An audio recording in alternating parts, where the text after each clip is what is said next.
Proyectos y Políticas Públicas de Red de Estudios para el Desarrollo Redes. ¿Cómo está, señorita Muñoz? Muy buenas tardes.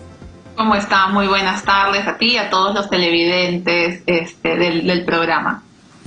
Bueno, bastante interesados, como todos los peruanos, en poder conocer un poco el contexto, ¿no?, en el que se da esto de que, por ejemplo, hoy cerró en 3.99 la venta y 3.98 la compra del dólar. Si recordamos de repente, cerca de los 4 soles, esto se registró, por ejemplo, el año pasado, ¿no? Porque ya estuvimos en 4 soles, 4.10, incluso de repente usted nos ayuda a confirmar ello. Y nuevamente estamos cerca a ese equivalente. ¿Qué está pasando? ¿Por qué nuevamente el dólar está o se valoriza en ese monto? Sí, como tú señalas, el año pasado llegamos a 4.14, ese fue nuestro tope superior, sí.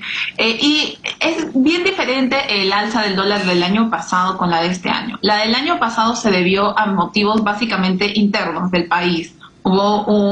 Salieron muchísimo dinero del país, eso se conoce como una fuga de capitales, o más de 15.000 millones de dólares, si mal no recuerdo el dato, el año pasado que salieron del país, y bueno, eso presionó, digamos, a que nuestra moneda no valga tanto a nivel internacional, y por eso es que subió el dólar, ¿no? Al final el dólar es un precio, el tipo de cambio es un precio, ¿qué tanto vale el sol versus el dólar americano? Claro, ¿no? Y tiene que ver muchos factores, ¿no? La inestabilidad que usted nos hablaba y que luego comenzó a descender, ¿no? Y ya como que un poco volvimos a tener un poco más de tranquilidad.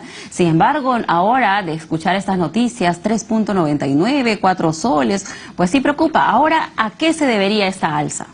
Sí, se debe a factores internacionales, ¿no? Son varios, pero los podemos resumir en un par. En general, el contexto internacional en el mundo se está complicando. Las economías más grandes del mundo, que son Estados Unidos, China y los países que conforman la Unión Europea, han visto su economía muy golpeada por diversos motivos, entre los cuales está obviamente la crisis de la pandemia, pero también todo el tema de la guerra entre Rusia y Ucrania. Entonces, estas economías son tan grandes, cuando uno los compara con el nivel del mundo en general, que si a ellas les pasa algo, a todos los demás países nos afecta. Y eso es lo que está pasando. En general, por ejemplo, el Fondo Monetario Internacional acaba de reducir por tercera vez consecutiva su proyección de crecimiento para estas economías. Entonces, cuando el mundo en general, estos países tan grandes, no les va bien, hay mucho temor en el mercado internacional, y cuando hay temor, los inversionistas o el dinero se va de los países más pequeños y se suele ir a los países que se consideran más seguros. Y el país más seguro es Estados Unidos, al menos, digamos, no entre los inversionistas. Entonces, todo el mundo se quiere ir hacia el dólar, por eso es que sube el precio del dólar, que es el tipo de cambio. Otra razón que, digamos, refuerza este efecto es que en Estados Unidos, el Banco Central de Estados Unidos, que es la Fed, ha subido su tasa de interés. Es como el Banco Central de Reserva, ¿no?, de Estados Unidos, ¿no? Tenemos aquí en el Perú nuestro Banco Central de Reserva. Estados Unidos también tiene se podría decir, su propio Banco Central de Reserva, que en este caso vendría a ser la Reserva Federal de los Estados Unidos, ¿no? Que le dicen la Fed, ¿no? Y tienen un problema muy similar al de acá, que es que tienen una alta inflación. En Estados Unidos la inflación está como aquí en Perú, alrededor del 9%. Entonces, el instrumento, digamos, lo que hace un banco central cuando sube la inflación es sube la tasa de interés. Y cuando sube la tasa de interés, es más atractivo porque te pagan más en dólares, ¿no? Porque ahora en dólares te está pagando un poquito más de plata, entonces de nuevo la gente prefiere dólares. Entonces ahí ya tienes un doble efecto que hace que la gente quiera más dólares y por lo tanto el dólar se hace más caro. Sí, bueno, efectivamente ahora, por ejemplo, Estados Unidos elevó su tasa de interés en 0.75% más, ¿no? Y así como Estados Unidos toma esta decisión para frenar la inflación en su país, lo mismo entendemos ocurre en nuestro país, que también se ha tomado medidas similares, que elevar la tasa de interés, pero también eso un poco afecta a las personas que sacan créditos, por ejemplo, porque también se eleva la tasa de interés.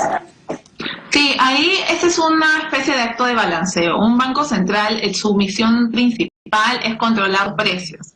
Y a veces uno puede decir, pero controla los precios, pero ¿a qué costo? ¿No? Para controlar los precios, lo que hacen los bancos centrales es justamente suben la tasa de interés, encarecen los préstamos, porque la gente y las empresas ya no se prestan tanto y por lo tanto, digamos, ya no hay tanto incentivo a que la gente esté comprando y por lo tanto los precios ya se mantienen más estables. Claro. Ahí el tema es que, claro, a nosotros los que queremos endeudarnos o los que queremos comprar, nos vemos afectados porque ya es mucho más caro. Y en países como, por ejemplo, en Estados Unidos, muchas veces los préstamos las tasas no son fijas. Por ejemplo, nosotros aquí en Perú tomamos un préstamo y sabemos que la tasa es 13%, por ejemplo, ¿no? Pero en Estados Unidos muchas veces la tasa va a depender de cómo lo mueve el Banco Central. Entonces ahí todavía el efecto es más fuerte porque si sube el Banco Central de Estados Unidos su tasa de interés, la gente que se ha prestado termina incluso pagando más de sus préstamos, los que ya tomaron hace años. Claro. Entonces, digamos, esa es un poco la herramienta que se tiene, ¿no? Tratar de frenar que la gente compre tanto, porque se ve que la inflación es el principal problema, es lo que nos afecta a todos en los bolsillos y afecta mucho más a los más pobres. Entonces, se considera que, digamos, y a pesar de esas desventajas, vale la pena como tomar esa medida. Claro, ahora muchos ciudadanos también que nos están viendo podrían decir, sí, pero yo no gano en dólares, yo no recibo dólares, entonces como que no me afecta de repente lo que pueda estar pasando o las decisiones que tome Estados Unidos, pero en realidad eso no es tan cierto, ¿no? Porque nosotros somos un país importador. Eso quiere decir que compramos, ¿no?, del exterior y estas compras se realizan en dólares. Por ejemplo, el trigo se compra de otros países y obviamente que esté mucho más elevado o el costo del dólar, entendemos que eso también nos perjudicamos, ¿no? Porque podría también elevar los costos en la cadena de producción, por ejemplo, del pan, ¿no? El trigo para la elaboración del pan, el maíz, por ejemplo, para la alimentación de las aves, el pollo, por ejemplo, ¿no? Y a esos dos que tú has señalado, que son el trigo y el maíz, agregaría la soya. Todos recordamos cuando el año pasado el aceite pasó de 6 soles a 12 soles, ¿no? Y justamente fue porque la soya también, que es algo que importamos, o se rige por el precio internacional, también subió bastante de precio. Entonces, hay algunas estimaciones que dicen que aproximadamente de todo lo que consumimos, el 60% tiene insumos importados o es directamente importado. Como bien tú señalabas, insumos importados significa, por ejemplo, el pollo. El pollo es peruano, maíz que viene de otros países, ¿no? Entonces, al final, todo eso va sumando y nosotros traemos muchas cosas de afuera y por lo tanto eso de afuera se paga con dólares y el tipo de cambio sube, entonces hace que sean más caros aquí en Perú. Claro. Y eso hace que los precios de varias cosas vayan subiendo. Y no es menor tampoco hablar del efecto que tiene sobre un bien que es fundamental, transversal en todo, que es el petróleo, que aparte de que está en niveles altos, ¿no? Está alrededor de los $90 el barril, también se paga en dólares. Entonces, cuando el tipo de cambio sube, también se tiene otro efecto adicional sobre el incremento. Entonces, ahí tenemos como ese tema del dólar que sí nos afecta, aunque no ganemos en dólares o aunque no estemos endeudados en dólares, nos afecta porque varias de las cosas que consumimos, por no decir una gran consumimos, se ven afectadas por ese precio. Si nos está diciendo que cuando compramos algún producto, por ejemplo, el pan, no sé, se me ocurre de repente algún otro, el aceite, por ejemplo, el pollo, usted nos dice que el 60%, ¿no?, esto vienen de productos importados. Entonces quiere decir que ahí tenemos nuestra cuota de ir comprando, ¿no? Y siendo parte de ese círculo en el que se mueve el dólar. Ahora le consultamos también el efecto de esta inestabilidad del dólar. ¿Esto se ve prontamente? ¿Se ve mañana mismo? ¿Se ve en 2 días, en una semana? ¿O de repente no llega del todo a sentirse ese cambio porque nuevamente se vuelve a estabilizar el dólar? Esa es una excelente pregunta. La proyección del cierre del dólar era que iba a cerrar el año en 3.9 y ya ahorita estamos en 3.95 y un poco más, como tú has señalado, 3.98. Probablemente esa proyección vaya a cambiar y el dólar, ya hay algunos analistas que señalan que puede llegar a 4.10. Entonces esto no es algo que sea de ahora, probablemente va a continuar esta tendencia de alza de dólares. Entonces eso que señalabas que tal vez se espera una estabilización, probablemente, pero no en el corto plazo. Tal vez hacia mediados del próximo año recién empecemos a estabilizarnos. Entonces, de todas formas, cuando uno tiene un incremento tan sostenido del dólar, se va a sentir todavía un tiempo en los bolsillos de las personas. Recordemos que el incremento que hubo el año pasado, ¿no? Con el que empezamos hablando, se demoró unos 2 o 3 meses en trasladarse a los precios que nosotros íbamos pagando. Empezó por el aceite, luego el pan, y así algunas cosas fueron subiendo, el pollo, ¿no? Entonces ahí es que se empieza a sentir, luego la gasolina también empezó a subir. Entonces ahí hay varias cosas que van subiendo, normalmente se demora así de 2 a 3 meses, pero recordemos que lo dramático es que ahora estamos viviendo como un escenario de precios continuamente altos, ¿no? Así es, o sea, porque estábamos como un año que los precios están subiendo. Así es, porque creo que en la mayoría de hogares uno siempre está expectante, ¿no? De cuándo baja, dice, ¿no? Cuándo baja el precio, por ejemplo, de la botella de aceite, el arroz, el azúcar y otros. El pollo también estaba en 9 soles, 10, 11, 12, 13 soles en algunos lugares, y lo que usted nos señala es que esto no va a suceder, al menos a corto plazo. Porque hay algunos precios que podrían bajar, ¿no? Exacto. Pero efectivamente el promedio es que se espera que hasta por lo menos la primera mitad del próximo año van a seguir todavía un poco altos. Estamos hablando de 2023, estamos en octubre, entonces quedan todavía algunos meses, ¿no? Por lo que preocupa porque hay causales ya de nivel externo. Señala usted, por ejemplo, el conflicto entre Ucrania y Rusia sigue latente, la inflación en Estados Unidos, que sigue elevando la tasa de interés. Entonces, al final los más perjudicados somos los que países como el Perú, que importamos nuestros productos. Volvemos a repetir, importar significa comprar del exterior, y eso se da en dólares, ¿no? Y también se hablaba también de una posible recesión a nivel mundial, ¿no? Y nuestro país, ¿usted cómo ve este panorama? Porque una recesión significa que no va a haber inversión, que por el contrario, estamos en un nivel, y una recesión significa que por el contrario vamos a seguir retrocediendo aún más. Y además el presidente, por ejemplo, en Colombia ya ha anunciado una recesión para este país.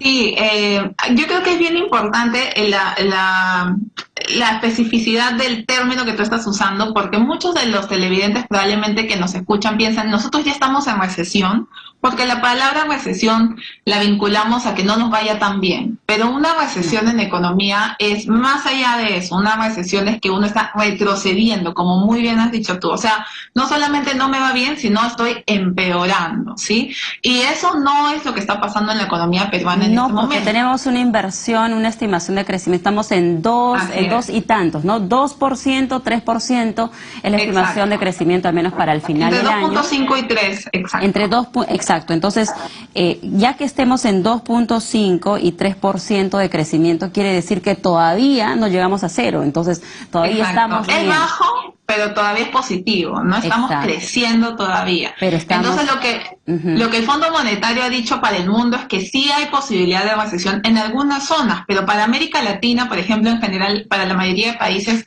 no ha proyectado una recesión, sino más bien lo que tenemos ahora es crecimiento bajo. Y la mayoría de agencias, digamos, de Perú y las internacionales que miran los datos de Perú, predicen lo mismo, ¿no? Para el próximo año 2%, 3% máximo. Todavía estamos ahí, ¿no? Así es, el mes que es un poco más optimista, dice 3.5%, pero en principio, digamos, no llegamos a caer, que eso es una recesión, es caer. Muy rápido, por favor, nada más, ¿qué medidas se puede tomar de repente? Porque ya veíamos meses atrás lo de la exoneración del IGB a algunos productos. ¿Qué otras medidas se pueden tomar a nivel macro para poder hacer frente a esta situación de la inestabilidad del dólar? Sí, ahí hay dos cosas. Una es a nivel del apoyo a las familias más vulnerables, porque los precios altos afectan más a los más pobres. El tema del bono alimentario se tiene que distribuir ya tenemos meses de atraso, y tiene que verse si se va a dar un nuevo bono para el próximo año. Eso ya se tiene que anunciar ya. Y lo otro es ver a nivel ya más global la promoción de la inversión, que es algo que tú muy bien señalabas. Si no hay inversión, entonces ese crecimiento va a ser aún más bajo de lo que ya se está previendo. Ya tenemos un año con cero crecimiento de la inversión, el próximo año tal vez la inversión incluso caiga, eso no lo podemos permitir, así que digamos eso es el 100% del Estado. La situación afuera está difícil, pero sí se pueden hacer medidas desde el gobierno para que haya más inversión privada, dando más confianza y señales más claras a los inversionistas. Muy bien, muchísimas gracias por ayudarnos a comprender un poco el contexto en el que se da este incremento del precio del dólar. Volvemos a repetir, está en hoy cerró en 3.99 la venta, la compra 3.98 y posiblemente llegue a 4 soles, ¿no? Y estamos entendiendo que no son causas internas, al menos en este contexto, sino respondería esto a lo que viene sucediendo a nivel internacional. Bien, muchísimas gracias, señorita Gracias, Mónica Muñoz Nájar, coordinadora de Proyectos y Políticas Públicas de la Red de Estudios para el Desarrollo Redes. Muchísimas gracias. Hasta luego. Muy bien, amigos, con esta valiosa información nos vamos a la pausa comercial, pero al regresar